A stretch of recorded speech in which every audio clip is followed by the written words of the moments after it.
Hello, wonderful people. I hope you're doing well on this day, whatever day it is you're listening to, because if I said the day, then it might not be the day that you're listening to this, because that's the beauty of YouTube. It just,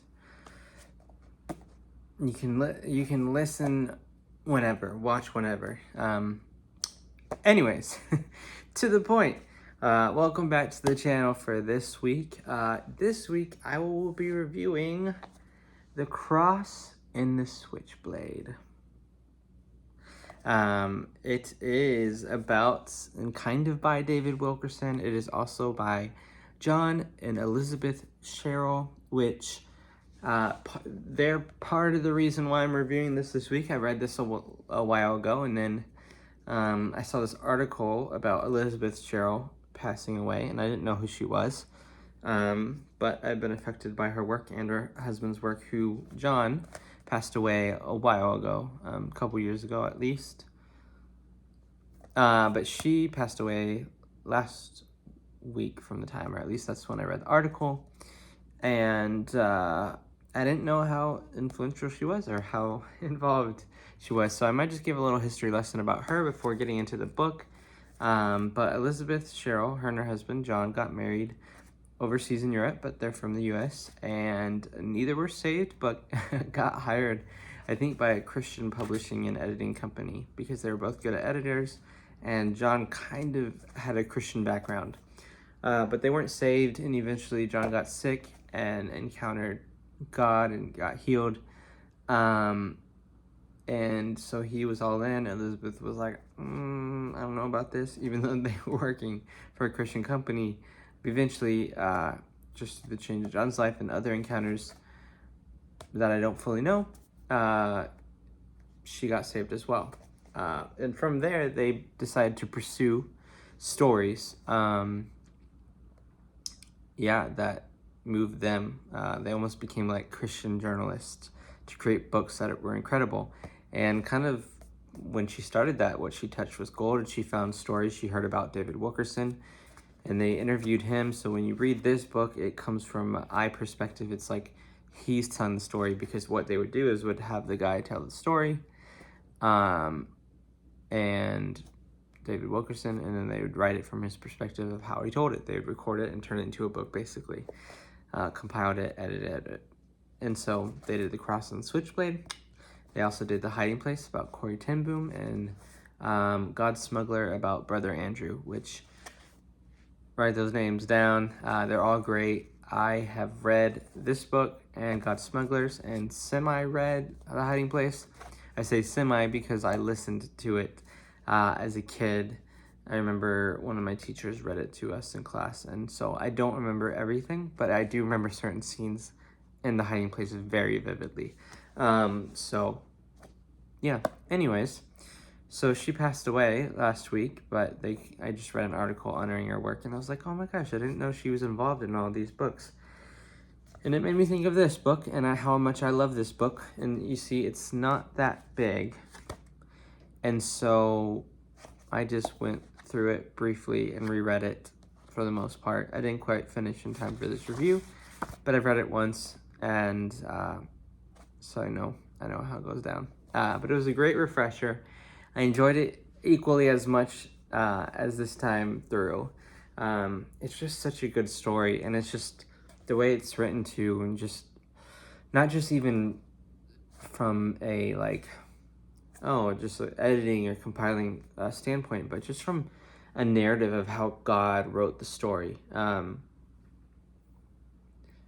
It's just cool. So I'll get into the beginning of this story, and I'll keep more of the ending vague and maybe hit on kind of a lesson that I just think was incredible that he learned. But yeah, so we'll get to it. I don't know why, but my eyes always get teary-eyed as I recount these stories. So if you've noticed in other recordings, sometimes I've stopped and restarted to prevent it. But David Wilkerson, who was he? Well, he was a preacher's kid turned to pastor. in Pennsylvania. He grew up around Pittsburgh, but he became a pastor in Phillipsburg, Pennsylvania. I think the book says it's about 350 miles from New York City, where this book will primarily take place. It starts, I guess, his narrative and the tug on his heart, because he low-key became a missionary, or not even low-key, but he became a missionary to New York City from Pennsylvania. And so, but how did that start? Because he sure did not have a heart for New York City at all. But he came across an article one day, I think it was in 1958. It tells you how long ago the story is. So it's like a timepiece too. Yeah, it's just really cool. I just nerding out. Hopefully you're all nerds like me. Otherwise, why are you listening?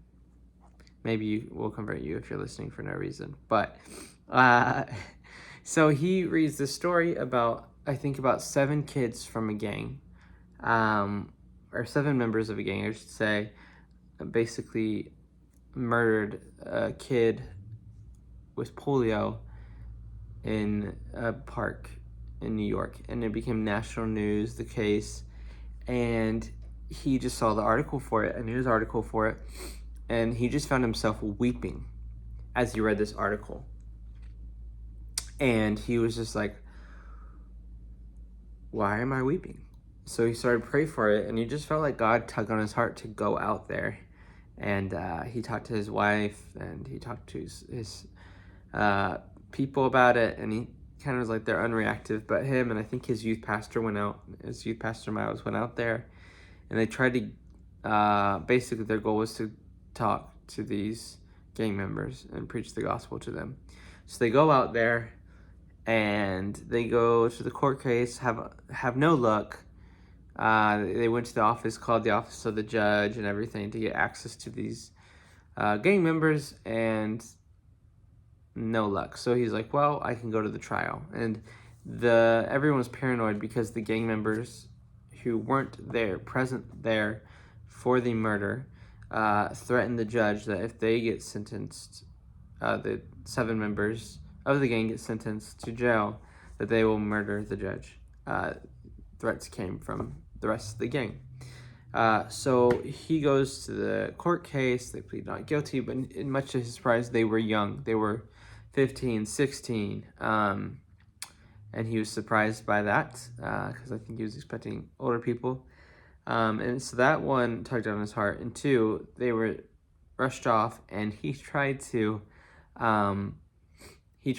get the judge's attention. He called the judge.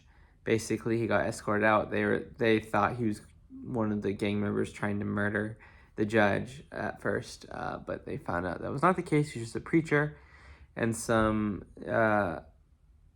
publicists or like reporters, journalists from newspapers were nearby, and they were like, "Are you ashamed of the gospel? It looks like you're hiding the Bible in your hand." And he's like, "No, I'm not." And he like lifted up his Bible, and they got photos of him and published it in the news. So when he drove back, he stopped by in his parents' home, and they saw it was like big news all over in the newspaper, national news, about this preacher going to New York and kind of making a fool of himself, basically. And so he was embarrassed, and he came back and was like, "Did I hear from God to go here? This was a waste." Blah, blah, blah. He came to his congregation, and they were like, "We forgive you. You did make a fool of yourself, but we forgive you." And so it seemed like the consensus was he made a mistake in going, from like everyone from his parents to Miles, who went with him, was embarrassed. Yeah. So he just starts off and basically hears God say that whatever he will turn, he'll turn anything for our good. And so he was like, why am I hearing that? And he felt a grip to pray for New York again. And so he did hear from the judge that like, oh, maybe if you can get the signatures of parents, you can meet these kids. So he went and basically went back, and he tried to meet with the cops and the judge, and he got rejected. But some gang members took notice from different gangs, because at that time New York had a ton of gangs. He named so many in this, but because he made national news trying to reach the gang members of the gospel, he had just instant favor with a bunch of gang members, and he got, like, within 2 hours, got introduced to 3 different gangs in New York, and they listened to him share, and eventually he had just a divine appointment with a youth member from the gang that was on trial, with the members were on trial, and he introduced them to all the parents, and he got all the signatures, but ended up still getting rejected and not being able to meet them. And I think he was only ever able to meet one. Only one kind of like went back home and like didn't get accused. 4 went to jail, 1 went to psych ward, and then 2 kind of got home, but 1 immediately left the city. So he got to meet 1, but still he felt kind of like, what am I supposed to do? Do I keep trying to meet these guys? And he ended up driving out to his grandpa, who lived in Toledo, Ohio, who was an evangelist. And he was like, you're thinking too small. I think God's calling you to New York. And so to these young men and women trapped in the gang life. And a lot of them, he just goes into detail of what they're struggling with, heroin and other things as well. And so his grandpa in Ohio. So kudos to Ohio. So he went and he ended up going back, and his church started supporting him, and he was going to New York weekly, and just having more influence and favor with gang members. He asked where the hardest one was. So people directed him to this area where the 2 hardest gangs were, and they kind of were different gangs, but they kind of joined together because they're part of the same complex. He went to preach there and had trouble with cops, and that just gave him more influence with the gangs, and he ended up meeting in that area Nikki Cruz, I believe, but that was one of the most prominent members of the gangs and one of the most hard-hearted, but Nikki ended up turning around and becoming an evangelist himself down the road, spoiler alert, but he's has his own books and stuff like that. I've yet to read, but would love to. But so from then on, he gets a house to help minister the gangs, but mainly that became like a primary thing for people struggling with drugs, and they would basically lock these people in, get them detoxed, get them saved, and it wasn't all good. Like a lot of the people would go back into addiction and overdosing and things like that. And so they're like, well, they're getting saved, they're getting, they go through the withdrawals, they get freed that wise. So what's going on? And eventually he cracks it by the Holy Spirit. The Holy Spirit made the difference. So he started, after they would have their withdrawals and accept Jesus, he would pray with them to encounter the baptism of the Holy Spirit. And basically the people who encountered Holy Spirit and received Holy Spirit did not go back to drugs. And he found that was the biggest difference, which I think just is cool that it's in this book, and it makes a lot of sense. Like, Holy Spirit is Jesus in us, and he fills us up, and he fills all the void places. Like Jesus said, it is better that I leave because the helper is coming. So he's the helper. So yes, they can get saved, but when Holy Spirit, we fully receive Holy Spirit, and I do believe that we receive him when we get saved, but there's a baptism in him. It's because, the book of Acts, and it makes such a difference. And so so that's the gist of the book. I gave some spark notes, but I still wanted to leave. I felt like I spoiled some things, so if you wanted to read it, oops. But I still worth read it with what I spoiled. It's still worth reading, but I didn't hit on everything.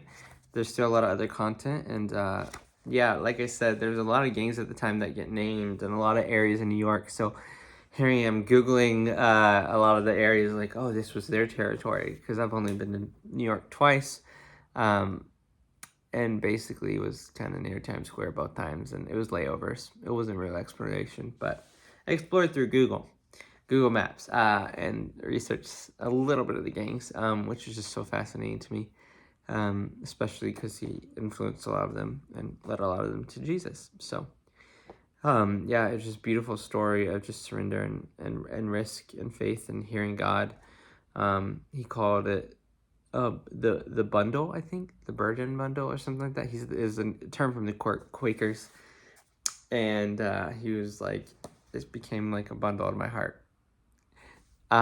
So maybe I should research that phrase because it's unique. But I understand what he's saying. It's just like a burden. I want to say burden, but he said bundle. So yeah. Anyways, yeah. So that's the cross and the switchblade.